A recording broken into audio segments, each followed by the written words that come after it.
531 PI. Pacific people together. It is now 20 minutes after 8 o'clock. You're tuning in to 531 PI Pacific Breakfast with me, Tony Eliao from Mayava. Talanoa Ako, it's another rendition of Pacific Parent Education Program that aims to equip and empower parents, families, and communities with skills, knowledge, and confidence they need to champion their children's education. Joining us again, leading our session for today and the rest of the Talanoa Ako programs is Karl Anthony Vasau, New Zealand-born Pacific Islander of Niue, Samoan, Tongan, and European descent. And he is also the principal oh my lord, I just forgot, sorry Carl, Rowandale School in Manurewa, as well as Natalie Faitala, Cook Island descent, Tahitian, Samoan, and New Zealand European. She is the HOD for English at Wesley College. Talo Falava, and welcome once again. Wow. Thank you. Thanks, Tawi Lili. Hi, Nat. How are you? I'm great, Karl. Good to be back again. I reckon. And how was your week? Yeah, I had a really great week this week. So NZ QA released their NCA exam results last week, and so quite a bit of my time has been spent analysing those results and just seeing where my students landed in terms of their results and what they needed to accomplish. And I'm just really following through mainly with my Year 13 students to make sure they have everything they need to go forward with their plans that they made for 2021. So that's been a lot of my time this week. But I also had a couple of days down at the Wakaama Nationals, which is an awesome event. And my husband and I took our children to watch the Dawn Raid movie, which was a highlight too. Really enjoyed that. Yeah, I mean, when you look at the Howard College and how unfortunate somehow the results went online, supposedly.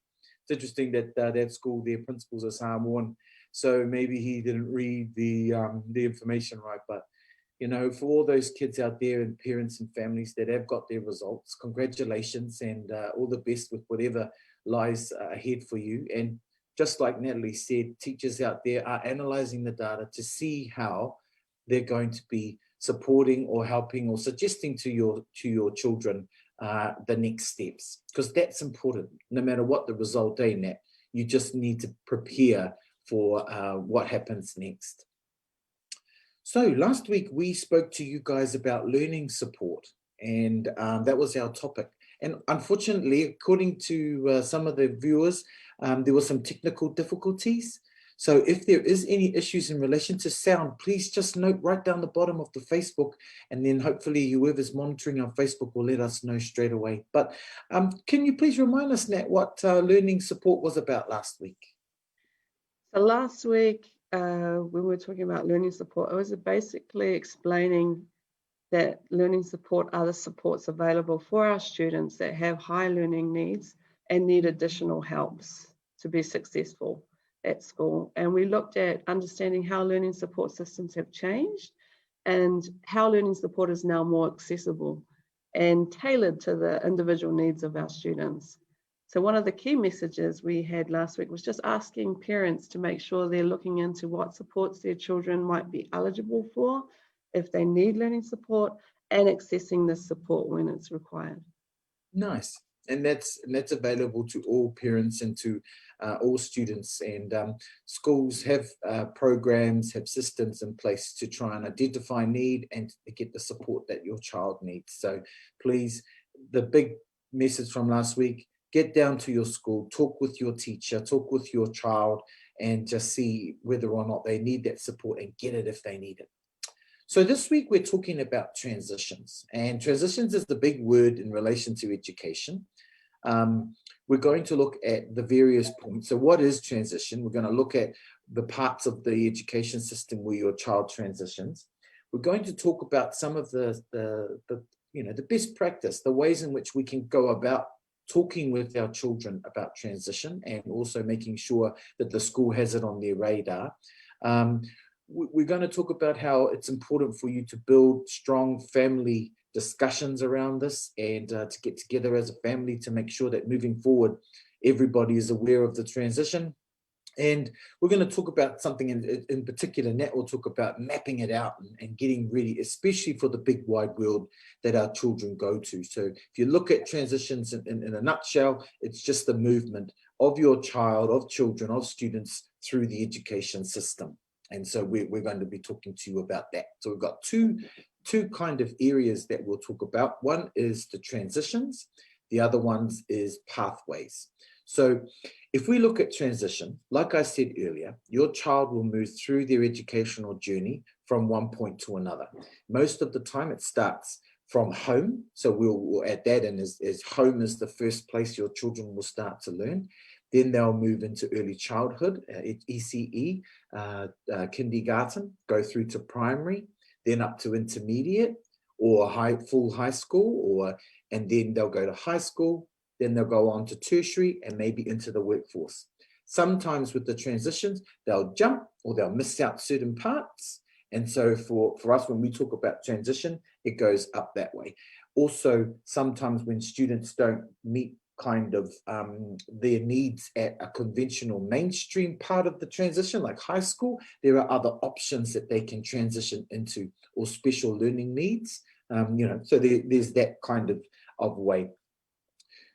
One of the most important parts too about the word transition is that you need as a parent to be aware, fully aware of how your child feels about the transitions. It's very scary. We all know when we've moved from different things to another place or to another work site, it creates anxiety within us. And so it's important for you to have that relationship with your child. So there's a whole lot of kids out there at the moment that are preparing to move into intermediate from primary school. They finished at year 6. They were the big kids. They were all, they were bee's knees, but now they're moving into intermediate. So it's important for you to have that talanoa with your child about how they feel and about how you feel, but also making sure that the voices are heard, equally. Talk to them about the expectations. You yourself as a parent need to know exactly what they're going to be facing. You can't just throw them into the deep end and say, look, here's high school, all the best, well done. You need to know what's going to be going on there. You need to have a tour around the school, the center. You need to go through and meet people, so that you can also have these discussions with your child and your child can actually relate better to you. So that's important for that transition stuff. You need to also talk to your child about building strategies. It is one of the most hard. Everybody is going to be new to a different year level, new to the different school, new to a different teacher. So everyone's going through that anxiety. And as young people, they're still building that way in which they will cope with these things. And so as parents, you need to help them build these strategies. You need to make sure that they feel comfortable to come and talk to you about it, or your child has the knowledge and the ability to go and talk to someone as well about the transition that they're going to. And then, of course, it's that building the plan, making sure that you've got a plan about the transition, it's written down or it's out loud and it's shared, so that everyone has a role to play in relation to transitions that your child will make from one school, one center to another. And so, that's kind of roughly what transition is. Nat, do you want to talk about pathways? Yeah, so pathways is when a student or your child decides what it is that they want to do after they finish school. So they're thinking about, what is it that I want to do for a future career? What are my interests? What am I really keen on doing? What do I enjoy? And then they're working through the school system to be able to enable them to achieve whatever dream they have for the future. And so it's making sure that they take the right subjects, that they're doing the right activities that will enable them to be ready to forward themselves into the career of their choice, or whatever they want to do for the future as an ongoing goal for them, employment, study, whatever it is they choose to do after they leave the school space, they're ready for it. Nice. And so what are some of the ways in which you've, so we'll now share with everybody kind of our journeys with our own children or ourselves in relation to transition. So when we look at ECE, what were some of the things that you did when you had your kids going through ECE that you took into consideration or did as a parent, Nat? with ECE in terms of looking to transition For your into own primary? children, yeah. Yeah, For for my own children. So my own children, they all went to different ECE. So my first child went to a Montessori ECE, and he really enjoyed that. So they do a little bit of a school ready program, and then they have school visits. Of course, you know, you go to school a couple of times alongside your child so they can get a feel for the place, and they actually get really excited. I find that transition from ECE to primary quite an exciting time, because the children are really looking forward to going to big school. And Mm, yeah, they're really keen for it. So it's a time um, of excitement, and they're all preparing themselves to be ready.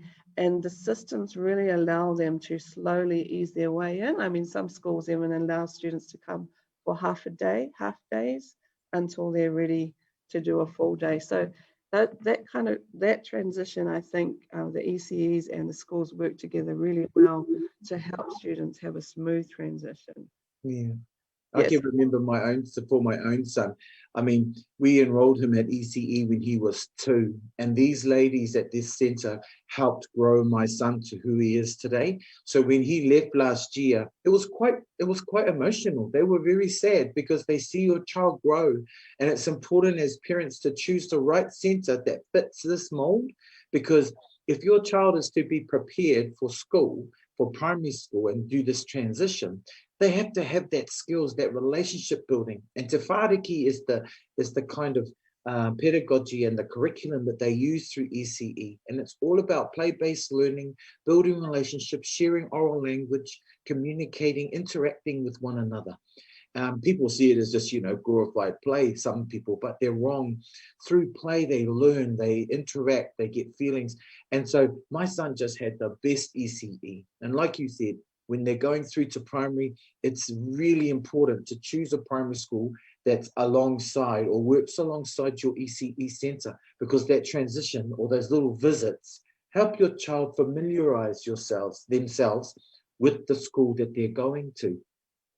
It's important these days when I see lots of parents coming into my school, and asking questions about this and that, reading up about schools. It's so important for you to choose the right school. You yourself as a parent will know when you're reading through for primary and intermediate that, you can read all the reviews, you can read all those things. But one thing that's vital is that you need to be able to talk to your child as well and ask what they want. It was quite, one of the things I asked my son was, oh, which of your friends are coming to your new school, son? And, he was able to name a couple. And that's important too. If you're going to choose a school that's different to where your child went to ECE into primary, they need those friends. One of the questions we ask at enrollment, well, do you have any cousins here? Do you have any brothers and sisters? It helps. Do you have any friends? Do you live on the road? And when if you ever see a child, when you take them to the classroom and they see their friend, it is amazing. They do smile, they're like this, whatever. And it's that connection. Sometimes we choose schools, primary schools, because of where our family works, some of the learning support assistants here, or the teachers. And of course, a lot of us choose schools in relation to where we went to as young people as well, because we follow that trend, that tradition, another word. So transition from ECE to primary is important. When your child starts to grow a bit more, they get into that adolescent stage, Matt, where they go from primary to intermediate, or within this primary school, they've got intermediate attached, or some schools, they've got the intermediate attached to the high school. So they become adolescents. And Natalie's had many years educating young men and women at that year level. What are some of the things that parents need to keep in mind about those kind of transitions, where not only they're moving from year level, but they're moving from personal development and, puberty and all of those things? So what are the things that you need to keep in mind there as well?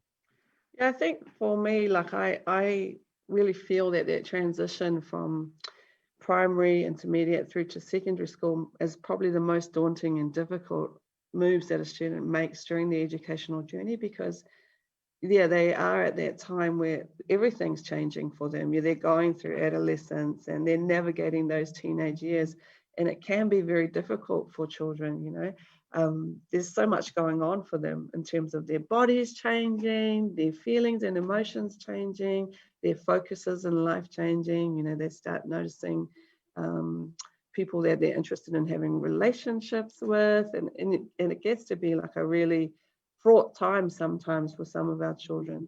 Also, then I hate to say this, but there's bullying in the teenage years, and that can be cyberbullying or even within the classroom. So it's something that parents just need to be talking to their children about, how they're feeling, supporting them as they go through those real difficult times. Yeah, definitely. And you see that a lot with some children, because your school is kind of out there in the middle of the paddocks of Pukekohe, which is actually growing in, Pairata area. So do you see that, for your school in particular, why would parents be choosing your school as a transition for their child? Yeah, it's interesting because secondary schools are so varied. There's so much choice that we have in New Zealand in terms of where we send our children.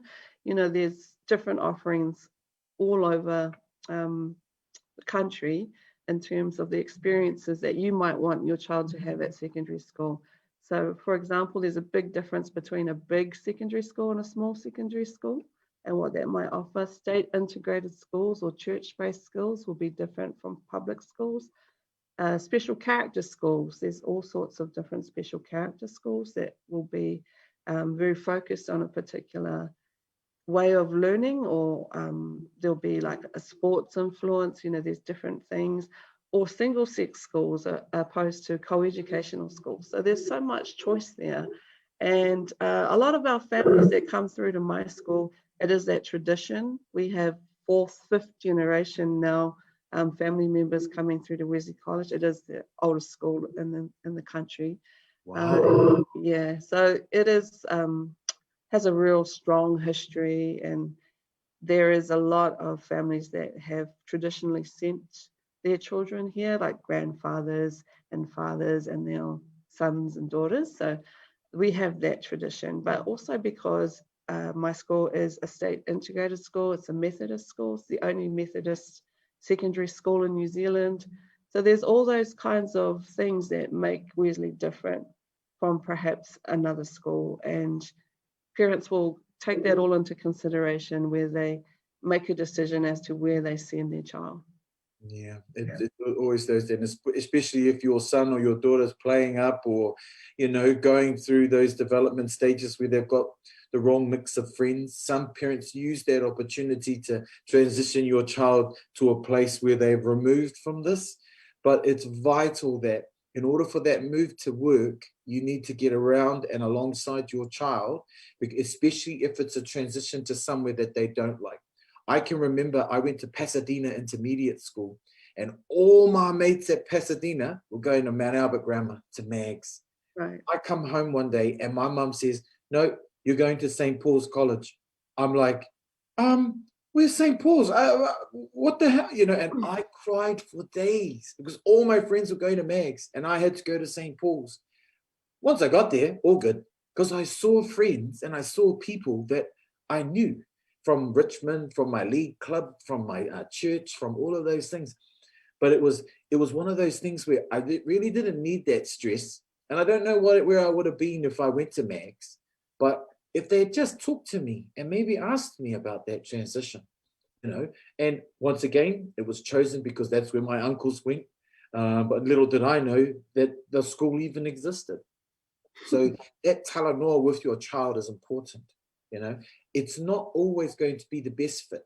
I know of some parents that have actually sent their child to, supported their child to go to one high school, and then things didn't work out, or more opportunities like you talk about at other schools because of different programs or larger number of students.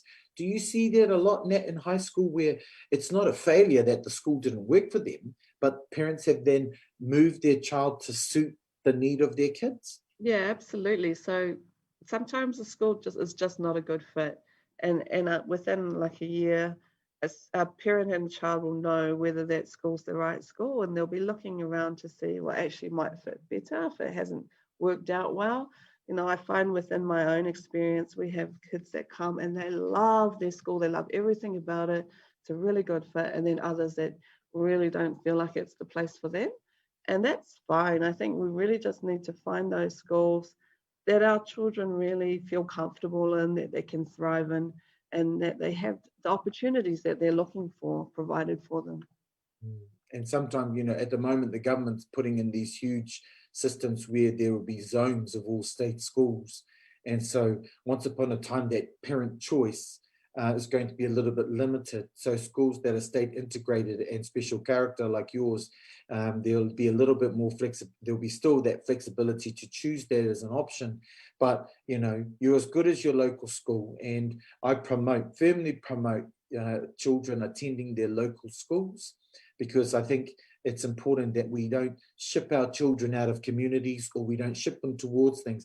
But if the choice is there for that special character side of things, the religion, the sports, those kind of things that are related to your child achieving, then I firmly support that. Stereotypes, some people have these kind of false thoughts about how their schools are performing. We need to base it on facts. And if parents do their work and look and read, there'll be no problems. One of the big transitions, Nat, is, at the end of your of their schooling. So you talked about what you're doing in relation to the year 13 data from NCEA. So what will be a good support for transitioning from high school to work or to tertiary for you? What would you be doing on an everyday? Yeah, it's interesting because when the students come in at year 9, they have to adjust, to a different place. Most likely going to be a bigger place. They're going to have more teachers. They're going to have a lot more movement than they did previous to coming to secondary school. And then they get really familiar with systems in a secondary school and really comfortable with how things work. And then when they get to year 13, they need to start learning a whole lot of new skills again to transition through to tertiary. And schools are becoming a little bit more aware that the pathway that a student may choose might not be a tertiary institution. They might not go forward into university. They might be looking to transition straight into the world of work. And so opportunities for things like apprenticeships, workplace learning, or vocational training at school can be provided before the end of the year 13 year, so they're ready to go into work once school's finished. But for those that are going into university, there's a lot to think about there, because it's going to be really self-monitored and self-motivated. University life, you're on your own. You have to do things for yourself. There's no teacher nagging you or telling you to hand things in on time. That's all up to the individual student. So they have to have some really good self-management skills in place. And that's a really big change from secondary to tertiary. It might be also that children are moving away from home. So your child might be going to a university that's not near your home. So changing towns and moving out of home into like a flatting or a dormitory situation. And that's a big adjustment for someone to make, not just for the students, but for you as parents as well. Having your child away, that's a transition that you're going to have to make as well. And the university does a good job to help assist with this transition. So there's lots of orientation programs, lots of information that comes through to students about how to adjust to university life. And there's lots of programs in place now, like transition programs. Like my daughter at the moment, she's preparing to start a science degree at the University of Auckland, and she's doing the Uni Bound program that the University of Auckland offers. And that is kind of like a summer school where they go in and they learn all about how the university works. And it's all funded by the university. And they actually do a summer school paper. So they practice doing one academic paper over that time so that they understand the academic side of the university as well. And there's lots of those types of programs all around the country. We have Pacifica student support centres at every university. and mentors and tutoring programs. So I think, the help is out there. If our children are transitioning into university, we just encourage them to go and find those helps that are offered and take advantage of them. Yeah. And I mean, if, like you said, some people want to go straight to work, there's no problem. I know lots of army people who joined the army, and while they were in the army trained them. They trained them into teachers, they trained them, and they paid for it. They trained them mechanics, engineers. So there's always that workplace upskilling. I know at McDonald's, one of my first jobs was a manager, a duty shift manager at McDonald's while I was training at Teachers College. And that was the best because I used to close the branch down. So I would start at 6 o'clock, the bridge shift, and then close down by 12 o'clock at night. And the earlier manager would leave around 7 o'clock. So it would just be me. And of course, the food bin was always full of nice little foods for McDonald's. But you could do a diploma in management through McDonald's. A lot of these places have this. So by getting your child wanting to work straight away, make sure as parents we look at supporting them go to work if that's what happens, but then looking to always grow their minds. It's a lifelong journey, learning. We've never stopped. We've never, discontinued that. And so it's important that if that's where your child goes in their pathway, then you support them to look for opportunities to upskill themselves.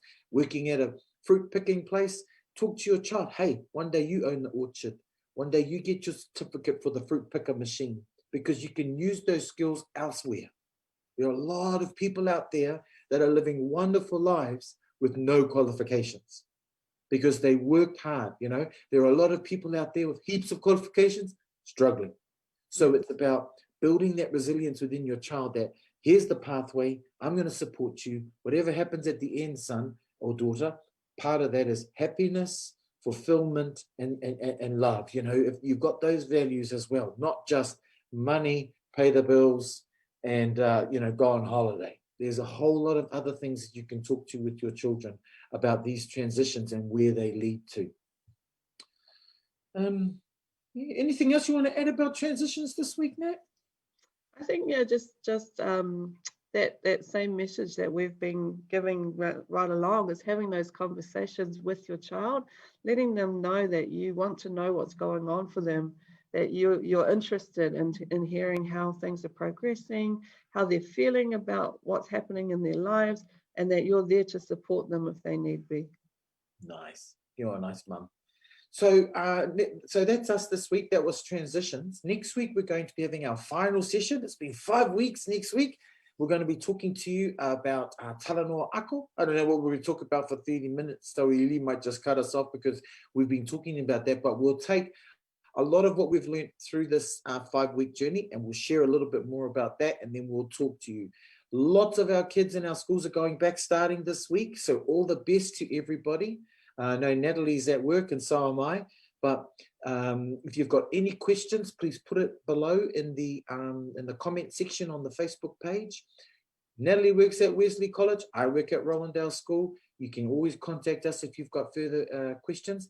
I'll share a success story, Nat. This last week, on Thursday, a parent came in to enroll their child, and then they said to me while they were talking, "Oh, you talked on your show the other day about making sure that there are learning support things." And I was sitting there going, "What show?" And then I thought, "Oh, shuck, we did learning support." This mother had tuned in and was listening, and then she wanted to move her child to my school because of what we were saying. So Wow. at the end of the conversation, I was able to say to her, "Look, the best place for your child is the school, which is right next door. But it's so good to meet a listener, and blah, blah, blah. We'd love to take your child." But, by the end of it, she said, "Man, I love your program." So, Nat, even though they couldn't hear us last week, someone heard us for a little bit of it. So have a great week, everybody. Thank you, Eli. Thanks, Nat. Have a great week yourself. Yeah. Bringing Pacific people together. 531 PI.